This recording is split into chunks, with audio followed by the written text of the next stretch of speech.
8ஆம் அதிகாரத்திலே நாம் படிக்கிறோம். இன்னும் கர்த்தர் என்னை நோக்கி ஒரு பெரிய பத்திரத்தை எடுத்து மனுஷன் எழுதுகிற பிரகாரமாய் அதிலே மகோசாதால் அவிபாஸ் என்று எழுது என்றார். அப்பொழுது நான் உண்மையுள்ள சாட்சிகளாகிய ஆசாரனான உரியாவையும் எரேமியாவின் குமாரனான சகரியாவையும் அதற்கு சாட்சியாக வைத்துக் கொண்டேன். நான் தீர்க்கதரிசியானவளை சேர்ந்த பொழுது அவள் கர்ப்பவதியாகி ஒரு குமாரனை பெற்றாள். அப்பொழுது கர்த்தர் என்னை நோக்கி மகாசாலால் அசாஸ் என்னும் பெயரை அவனுக்கு இடு. இந்த பாலகன் அப்பா அம்மா என்று கூப்பிட அறியும் முன்னே தாமஸ்குவின் ஆஸ்தியும் சமாரியாவின் கொள்ளையும் அசிரியாவின் ராஜாவுக்கு முன்பாக கொண்டு போகப்படும் என்றார். இப்பொழுது தேசம் கொள்ளையிடப்பட்டது. பாபிலோனுடைய ஆட்சிக்கு கீழ் இஸ்ரவேல் ஜனங்கள் சென்று விட்டார்கள். தேசம் காலியாகப்பட்டது. எகிப்திலே அடிமையாக இருக்கிறார்கள் என்று சொல்லி தேவன் அவர்களை வாக்குத்தத்த தேசத்திற்கு கொண்டு வந்தார். அவர்களோ தேசத்தை அனுபவித்தார்களே ஒழிய தேவனை பிரியப்படுத்தவில்லை. அவர்கள் இன்னும் பாவம் உள்ள ஜனங்களாகவே வாழ்ந்து வந்தார்கள். அதனால் தேவன் அவர்களை பாபிலோனுக்கு துரத்தி விடுகிறார். எருசலேமை காலியான பட்டணமாக ஆக்குகிறார். பாபிலோன் எகிப்திலே அடிமைத்தனம், பாபிலோனிலோ அடிமைத்தனம் இல்லை. அங்கு அவர்களுக்கு எல்லாம் சுதந்திரமாக இருந்தது. பின் அந்த பாபிலோனும் அசிரியா ராஜாவுக்கு அடிமையாக சென்றது. இதுதான் இந்த வரலாற்று பின்னணி இந்த புத்தகத்தினுடைய பகுதியில் காணப்படுகிறது. இதனுடைய அர்த்தம் தேவன் நம்மை மாம்சத்தின் அடிமைத்தனத்திலிருந்து விடுதலை தன்னுடைய பரிசுத்தையும் தன்னுடைய அன்பையும் தந்தார். நாம் அவருடைய அன்புக்கும் அவருடைய பரிசுத்திற்கும் பாத்திரமாக நடவாதபடியினாலே நம்மை சுயநீதிக்கு அடிமையாக விற்றுக் கொடுக்கிறார். இன்னும் கர்த்தர் என்னை நோக்கி இந்த ஜனம் மெதுவாய் ஓடுகிற சீலோவாவின் தண்ணீர்களை அசட்டை பண்ணி ரெத்சீனையும் ரெமலியாவின் குமாரனையும் சார்ந்து சந்தோஷிக்கிறபடியினாலே இதோ ஆண்டவர் வல்லமுள்ள திரளான ஆற்று நீரை போன்ற அசிரியாவின் ராஜாவையும் அவனுடைய சகல ஆடம்பரத்தையும் அவர்கள் மேல் வர பண்ணுவேன். அது அவர்களுடைய ஓடைகளுக்கு எல்லாவற்றின் மேலும் போய் அவருடைய எல்லா கரைகளின் மேலும் புரண்டு யூதாவுக்குள் புகுந்து பிரவாகித்து கடந்து கழுத்து மட்டும் வரும் என்றார். இவர்களுக்கு ஆடம்பரமான வாழ்க்கை தான் பிடித்திருக்கிறது. சௌகரியமான வாழ்க்கை தான் பிடித்திருக்கிறது. எருசலேமின் கிராமிய வாழ்க்கையை விட்டு பாபிலோனின் சுகமான நாகரிக வாழ்க்கையை விரும்பினார்கள். அதனால் அவர்கள் அசிரிய ராஜாவுக்கு விற்று போடப்பட்டார்கள். அங்கு அவர்கள் அசிரியாவின் ஆடம்பரத்திலே தத்தளிக்கிறார்கள். இது அவர்களுக்கு சுகமாக இருந்தது என்று கர்த்தர் சொல்லுகிறார். ஜனங்களை கூட்டம் கூடுங்கள், முறியடிக்கப்படுவீர்கள். தூர தேசத்தாராகி நீங்கள் எல்லோரும் செவி கொடுங்கள், இடை கட்டிக் கொள்ளுங்கள், முறிந்தோடுவீர்கள். ஆலோசனை செய்யுங்கள், அது அபத்தமாகும். வார்த்தையே வசனியுங்கள், அது நிற்காது. நாம் எதை வாஞ்சிக்கிறோமோ அதைத்தான் ஆண்டவர் தருகிறார். அவர்கள் சுகமான வாழ்க்கையை வாஞ்சித்தார்கள், தேவனை பிரியப்படுத்த விரும்பவில்லை.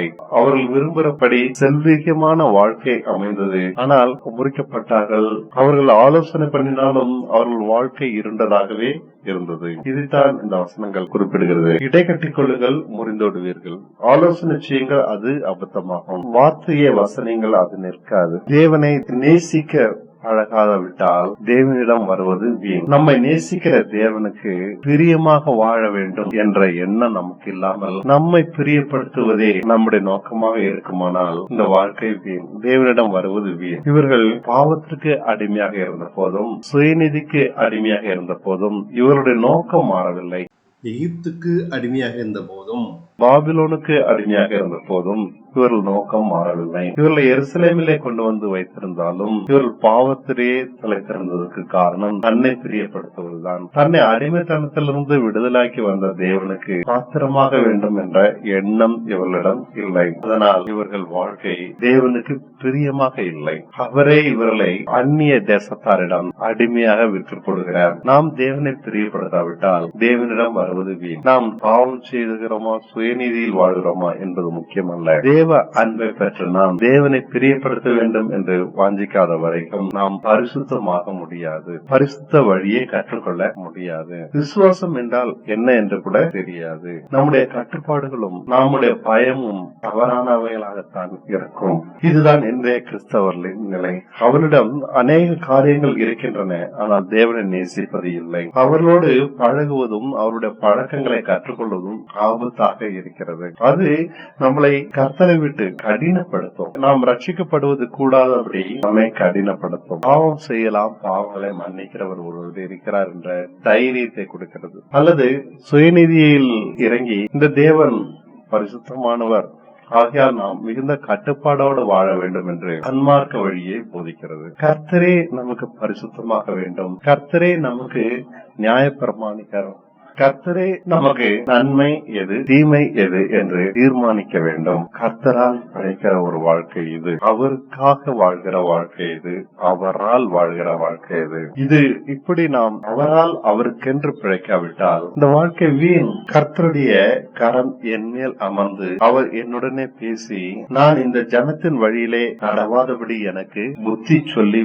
விளம்பினதாவது, இந்த ஜனங்கள் கட்டுப்பாடு என்று சொல்கிறதெல்லாம் நீங்கள் கட்டுப்பாடு என்று சொல்லாமலும், அவர்கள் பயப்படுகிற பயத்தின்படி நீங்கள் பயப்படாமலும் கலங்காமலும் சேனைகளின் கர்த்தரையே பரிசுத்தம் பண்ணுங்கள்.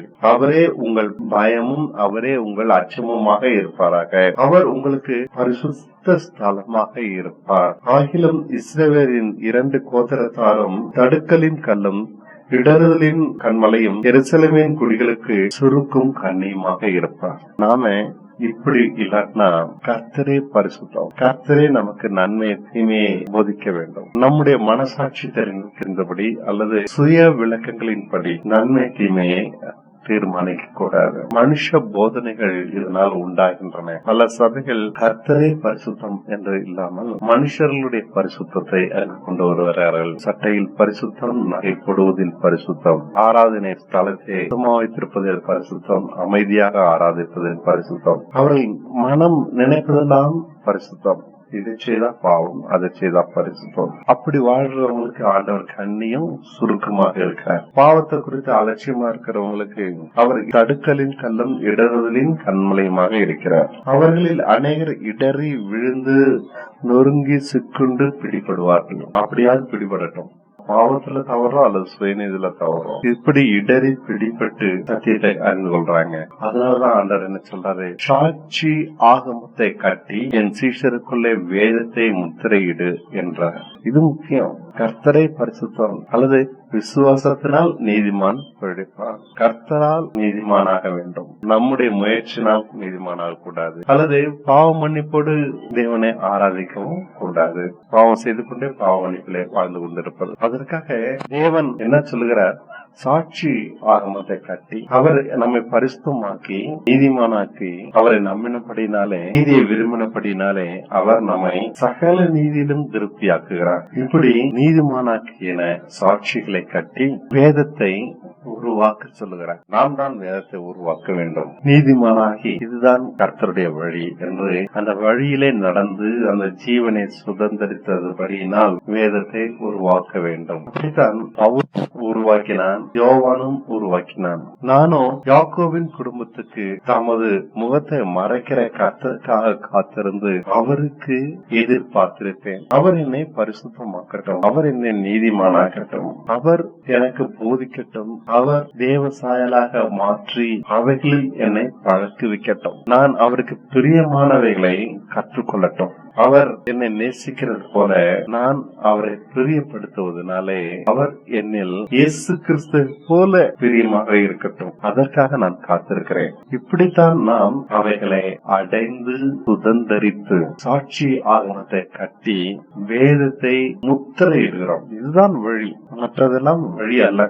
இப்படித்தான் முத்திரையிடுவது. அதை யாரும் உடைக்க முடியாது, நாம் சொன்னதை யாரும் மாற்ற முடியாது. வேதத்தை முத்திரையிடுவது, வேதத்தை உருவாக்கி முத்திரையிடுவது. எப்படிப்பட்ட வேலையை நமக்கு ஆண்டவர் தந்திருக்கிறார். கர்த்தரை நமக்கு பரிசுத்த ஸ்தலமாக இருப்பார். இதோ நானும் கர்த்தர் எனக்கு கொடுத்த பிள்ளைகளும் சீயோன் பர்வதத்தில் வாசமாயிருக்கிற சேனைகளின் கர்த்தராலே இஸ்ரவேலில் அடையாளங்களாகவும் அற்புதங்களாகவும் இருப்போம். இதற்கு அடையாளம் வேதத்திற்கு அடையாளம். நம்ம பார்த்து எப்படி வாழ வேண்டும், எப்படி தேவனுக்கு பிரியமாக நடக்க வேண்டும் என்று கற்றுக்கொள்ளலாம். அற்புதமாக இருப்போம். விசுவாசத்தினால இவ்வளவு பெரிய உயர்ந்த வாழ்க்கையை அடைய முடிந்தது. இது அற்புதம். தேவனா இவர்களை நீதிமானாக்கினார். அற்புதம். நம்மை பார்த்து மற்றவர்கள் கற்றுக்கொள்ள வேண்டிய வாழ்க்கை அடையாளம். அற்புதம். நமக்கு கட்டுப்பாடு பண்ணி வாழ்கிற வாழ்க்கையே கிறிஸ்துவுக்கு சாட்சி என்று சொல்லுகிறார்கள். சாட்சி என்றால் என்ன? அவருடைய வழிக்கு அடையாளம், அவர் தருகிற ஜீவனுக்கு முன்மாதிரி. இவ்வளவு பெரிய ஜீவனை அடைந்திருக்கிறோம். முன்மாதிரி விசுவாசத்தினால். நாம் சத்தியத்திற்கு முன்மாதிரி. சத்தியம், வழி, ஜீவன். ஒரு சாட்சி இவைகளை விளக்க வேண்டும். சத்தியத்தை விளக்க வேண்டும், வழி காட்ட வேண்டும், ஜீவனை அவர்களுக்கு முன் மாதிரியாக வைத்திருக்க வேண்டும். அற்புதமாக அடைந்த ஜீவனை அவர்களுக்கு காண்பிக்க வேண்டும். அவர்கள் உங்களை நோக்கி அஞ்சனம் பார்க்கிறவர்களிடத்திலும் முணுமுணு என்று ஓதுகிற குறிகாரர்களிடத்திலும் விசாரியுங்கள் என்று சொல்லும் பொழுது, ஜனங்கள் தன் தேவனிடத்தில் விசாரிக்க வேண்டியதல்லவோ, உயிருள்ளவரை செத்தவர்களிடத்தில் விசாரிக்கலாமோ? வேதத்தையும் சாட்சி ஆகமத்தையும் கவனிக்க வேண்டும். இந்த வார்த்தையின்படியே சொல்லாவிட்டால் அவர்களுக்கு விடியற் காலத்து வெளிச்சமில்லை. இப்படி அந்நிய பாஷை பேசுறது, ஆவில் நிரம்பி குதிக்கிறது தான். இதனால அவங்க யாரும் ஜீவனையும் அடையல, நீதிமானாகவும் இல்ல, பாவத்திலிருந்தும் விடுதலை ஆகல, மாம்சத்தையும் அழிக்கல. இப்படி பலவிதமான மனுஷ போதனைகள், ஒன்று இரண்டு அல்ல, பலவிதமான போதனைகள் இருக்குது. எல்லாரும் வஞ்சிக்கப்படுறாங்க. ஆனா ஆண்டவர் என்ன சொல்றாரு? வேதத்தை, சாட்சி ஆகமத்தை கவனிக்க வேண்டும். பவுல் எப்படி வாழ்ந்திருக்கிறாரு? இயேசு கிறிஸ்து என்ன சொன்னாரு? அதை பின்பற்றின பவுல் வாழ்க்கை. வேதத்தையும் கவனிங்க, சாட்சி ஆகமத்தையும் கவனிங்க. ரெண்டு முக்கியம். மலை பிரசங்கத்தையும் பாருங்க, சிலுவை உபதேசம் அதையும் பாருங்க. மலை பிரசங்கம் வேதம், சாட்சி ஆகமம், சிலுவை உபதேசம் ரெண்டுத்தையும் கவனிங்க. இந்த வார்த்தையின்படியே சொல்லாவிட்டால் கேட்கிறவங்களுக்கும் வெளிச்சம் கிடைக்காது. இடுக்கன் அடைந்தவர்களாயும் பட்டினியாயும் தேசத்தை கடந்து போவார்கள். அவர்கள் விரும்புகிற ஆடம்பர வாழ்க்கை கிடைத்து விட்டது அசரியாவில்லை, ஆனா வாழ்க்கையோ இடுக்கன். அவர்கள் பட்டினியாய் இருக்கும் பொழுது மூர்க்க வெறி கொண்டு தங்கள் ராஜாவையும் தங்கள் தேவனையும் தூஷிப்பார்கள். ஏன் பட்டினி? தேவன் அவர்களோடு இல்லை. அவர்களுக்கு ஆபத்து பல இடங்களில் சொல்லாமலேயே வருகிறது.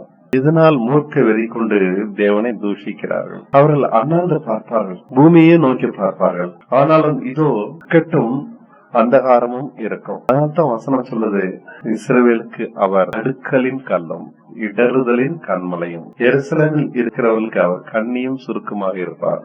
அவர்கள் அநேகர் இடறி விழுந்து நொறுங்கி சிக்கொண்டு மடிப்பிடுவார்கள். ஒரு சிலதான் ரட்சிக்கப்படுவார்கள் சொன்னோம். தேவன் ரட்சிப்பு எப்படி நடத்துகிறார் பாருங்க.